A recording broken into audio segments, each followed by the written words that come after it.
My name is Xiomara, but most people call me Xio. I'm 14 years old and going into 9th grade. My family is really close. I have a sister and a brother, both younger than me. I also have a mother and a father. I have a lot of family all over the world, from England to Mexico. My family is vast and diverse. I love them all, and each family member has a story to tell.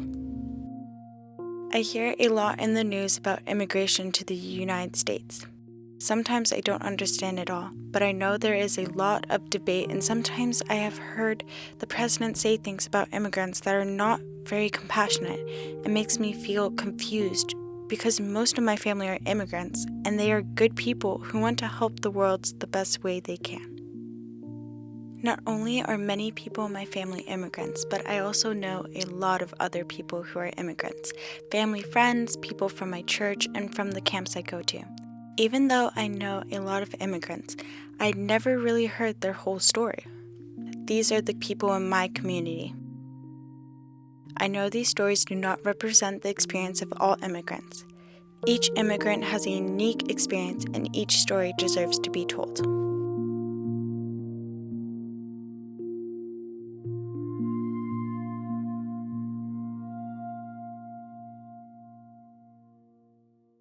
My name is Seida Mueller, and I was born in Sonora, Mexico.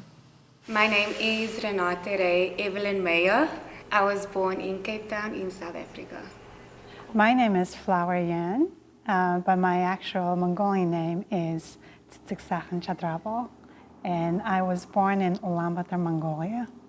My name is Greta Rogers, and I was born in Venezuela, Valle de la Pascua. My name is Stacy Murray Lightning. I was born in a small town called Bury-Snedmans in England, which is in the United Kingdom. I was born the oldest of a family with 5 children. So my parents both worked. My siblings and myself went to school, and when we come home, my parents were not home, so we were all tending to ourselves, but I had a wonderful childhood with my siblings. My mom passed away when I was 9 years old, so I just had my dad. We were 7 children, and even though it was hard, we had a happy childhood because, in Mexico, you go and play outside all the time, and the neighbors take care of you, and everybody, help each other, and family is really important. I have my own family now. Between my husband and I, we have 6 kids. I still have family in Venezuela, and I still have some friends in there. My family as a kid, we were very close-knit, tight-knit family. Our culture places family on a very high level. Family is everything, so we used to do everything together, and it wasn't unusual to see your family 3 or 4 times a week. Can you tell me the story about how you came to the United States? So when I was in senior high school, I was interested in learning English. One of our friends, she came across with a couple who was teaching English in Mongolia, and they were from Utah, USA. And so we became really good friends. Along the way, I learned about the BYU Hawaii program. I studied English hard and passed the TOEFL test, applied for the college and got accepted and came to US. Got married in Venezuela, and we decided to live in Venezuela, but because of the situation in Venezuela was so bad, his parents, they were here in America, they didn't want him to live there. So we had to move to the United States because of that. The situation in Venezuela right now is a very hard situation. Some people are having a hard time to feed their family, to find a job, to find everything. So more than 5 million people have been fleeing the country. I used to go to Venezuela every year with my kids. So it was nice to go there and see my family and everything. But when the situation happened in Venezuela, it was more difficult for me to go with my kids because they were born here and I'm an American citizen. So I haven't been able to go to Venezuela in 10 plus years. The immigration process was very long and expensive. I came here with my husband, and we applied for a green card, which means that I'm a permanent resident here, but I don't have my citizenship. Our process took about 6 months, And what makes it frustrating is that during that time you're not allowed to work. So I wasn't able to earn an income, and my husband's a full-time law student. My parents wanted to immigrate to the United States for better financial opportunities. They really struggled to pay their bills and have enough for their children, and they wanted a better life for us and more opportunities. My immigration process was intimidating and overwhelming.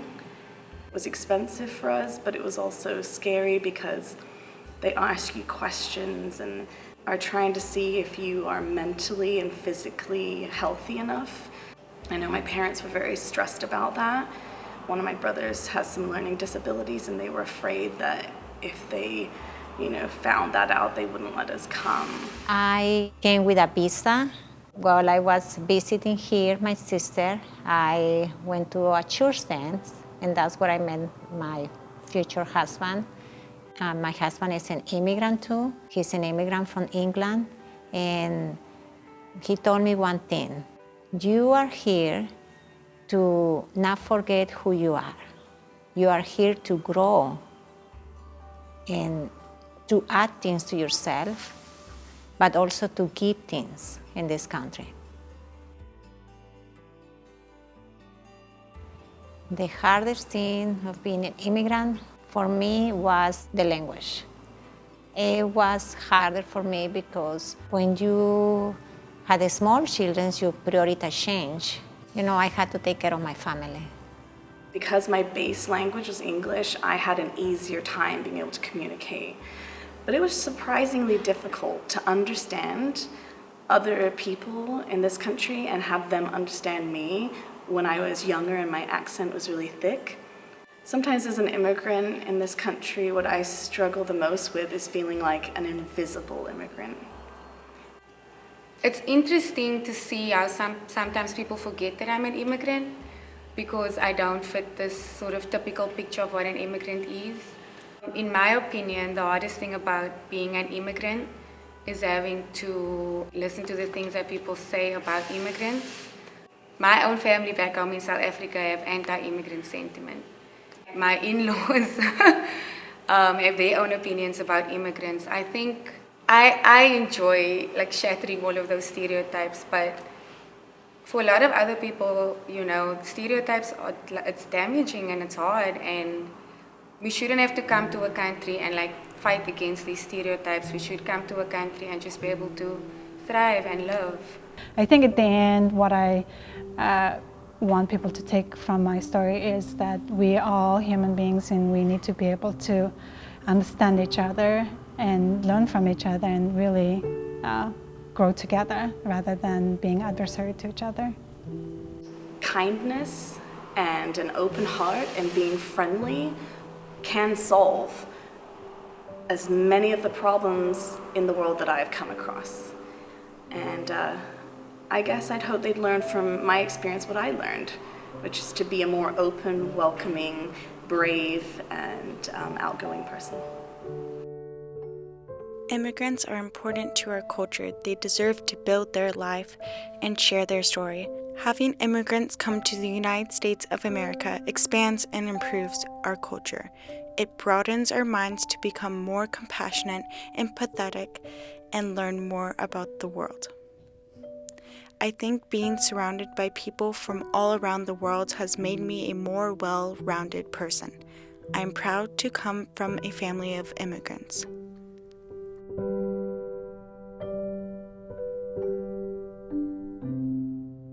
Yo soy una inmigrante. I am an immigrant. 비자가층. Soy un inmigrante. Ek is 'n immigrant.